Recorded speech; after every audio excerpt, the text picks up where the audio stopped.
Good day, everyone. I'm Aisha Lali from New York University, presenting our paper titled Memory Matters Enhancing ASLR Through Dynamic Re-Randomization, a collaborative work with Aspen Olmsted from Wentworth Institute of Technology. I'm honored to present our preliminary but pivotal work on augmenting address space layout randomization, or ASLR, through dynamic re-randomization. With this work, we aim to construct a more resilient digital fortress against the ceaseless attacks of cyber threats. ASLR is a foundational cybersecurity measure and a formidable barrier against exploitation. It plays a crucial role in mitigating buffer overflow attacks. Yet, it's not beyond improvement. While ASLR contributes significantly to security, evolving threats necessitate a re-examination and refinement of its strategies. Recent studies have revealed its limitations, including its static nature, susceptibility to information leakage, and lack of real-time adaptability. ASLR plays a pivotal role in mitigating software exploitation. By shuffling the script, the memory addresses, ASLR makes it extremely difficult for attackers to predict the next move. Yet, our initial research indicates that the script isn't changing often enough, allowing persistent attackers to eventually learn their cues. Our research aims to introduce dynamic re-randomization techniques to traditional ASLR in hopes of enhancing its resilience. Against these attacks, we draw upon prior research to build our hypothesis that a more dynamic and adaptable ASLR system that keeps the attackers guessing can better meet the challenges of modern cybersecurity.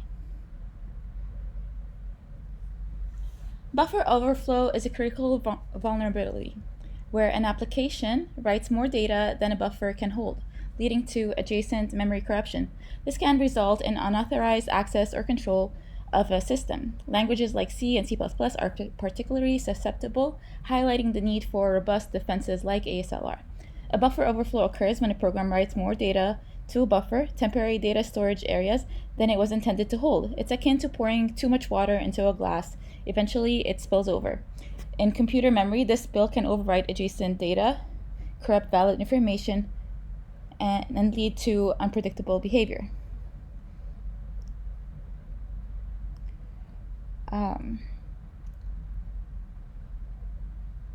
Sorry, one second.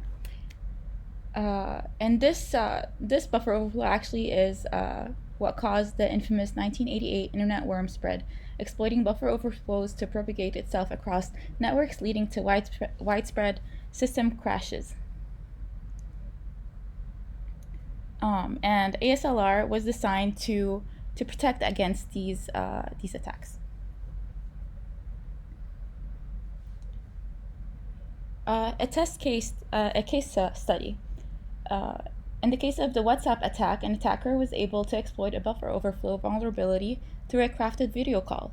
This kind of vulnerability occurs when input data exceeds the buffer's allocated space in memory, allowing attackers to override adjacent memory areas, as I previously said.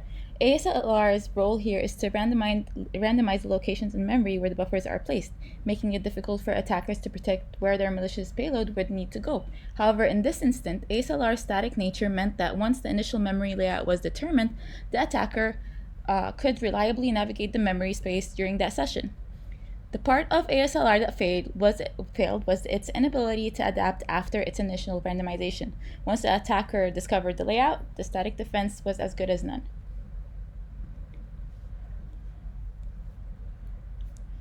ASLR's lineage traces back to a time when buffer overflow attacks began to dominate the threat landscape. It emerged as a revolutionary measure, a beacon of hope that promised enhanced security. Today, it stands as a fundamental component across major operating systems. Yet, as I said, our preliminary findings suggest that this beacon may be dimming, that new methods of exploitations are piercing through ASLR's defenses, and we desperately need new security measures.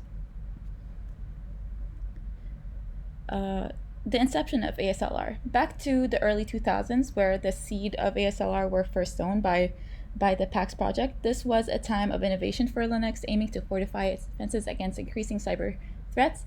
The concept was simple yet powerful. Shuffle the memory layout, making it a moving target for attackers. As we progress along this timeline, we witness open BSD in 2003, setting a standard by enabling ASLR by default.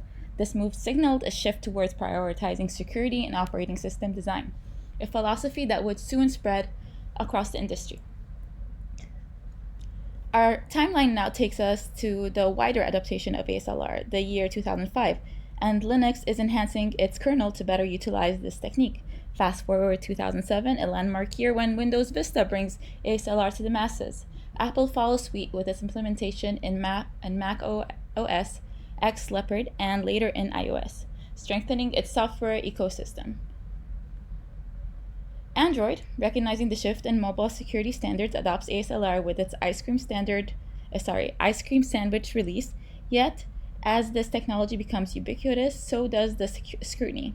Researchers begin to probe its defenses, uncovering weaknesses and spurring ongoing discussions about the need for more resilient solutions. Through our investigative lens, where we've identified cracks in the ASLR armor. It stands firm, yes, but not impenetrable. Our research has shed light on three primary areas where ASLR's armor shows vulnerability. Firstly, the static nature of ASLR. Once the memory layout is randomized at process start, it remains unchanged. This constancy can be double-edged sword. If an attacker uncovers a part of the memory layout, perhaps through an information leak, they can navigate the system's defenses with this roadmap. Secondly, there's a lack of real-time adaptability. In today's rapidly evolving threat landscape, static defenses can become outdated almost as quickly as they are implemented. ASLR's inability to adapt dynamically to ongoing threats during a program's execution makes it less effective against sophisticated and persistent attackers. Lastly, we must consider the performance overhead. Enhanced security often comes with a cost, and in this case, ASLR, the computational resources required to randomize and manage memory can impact system performance. This is especially true in systems with limited resources or those requiring high performance. As we dissect these limitations, it becomes evident that while ASLR is a valuable tool, it is not unbreakable, and we need to find ways to bolster it. Our proposed enhancement to ASLR, as I mentioned before, is what we call dynamic re-randomization. This concept evolves from recognizing that while ASLR's randomization provides a robust initial barrier, its static nature becomes its Achilles heel when faced with persistent attackers.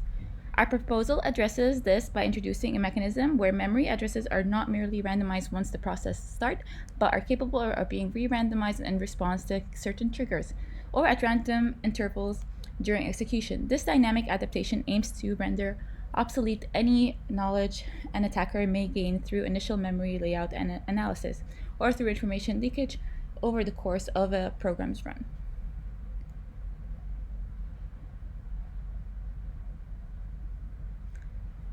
So we've identified key factors that will shape this re-randomization system's development. First, the implementation. How do we integrate dynamic re-randomization into existing operating systems without compromising their core functionality or stability? We've considered the use of flags or canaries strategically placed within the memory, which when altered would signal a potential attack and prompt a re-randomization of the memory layout. Second, the balance of security and performance. Heightened security measures often come with a performance cost. Our system aims to test how to minimize this impact through potential optimized flag checking and batch processing techniques, ensuring that security enhancements do not become a bottleneck for system efficiency. Lastly, we must consider the potential impact on existing systems. Changes at the kernel level, especially to a fundamental concept like ASLR, must be carefully architected to avoid disrupting the delicate ecosystems of processes and applications that rely on predictable memory management.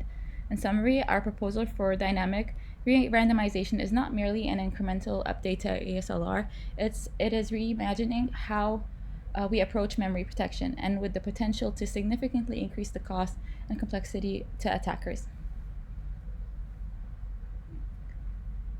This is the process. This is just a sample process to. Oh, sorry.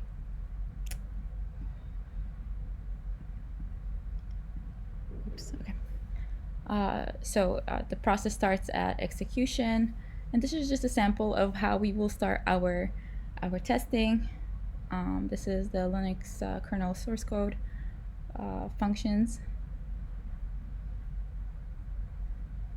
But these are just assumptions, so I'm not going to go too much into them. Next, we have the empirical testing and challenges. As for the empirical testing phase of our research, it is in this stage that our theories will be rigorously challenged and our proposals refined. Challenges, both technical and theoretical, will help us refine our strategy. Firstly, the placement of our canaries. These sentinels must be strategically positioned within the memory blocks to ensure that they are both effective in detection and efficient in performance. We'll test various placements, top, bottom, or both ends of memory blocks to determine the optimal configuration that maximizes security without undue impact on the system operations.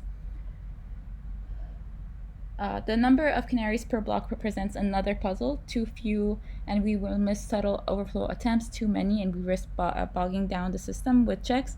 Our test will seek a balance, finding that sweet spot where security and performance align.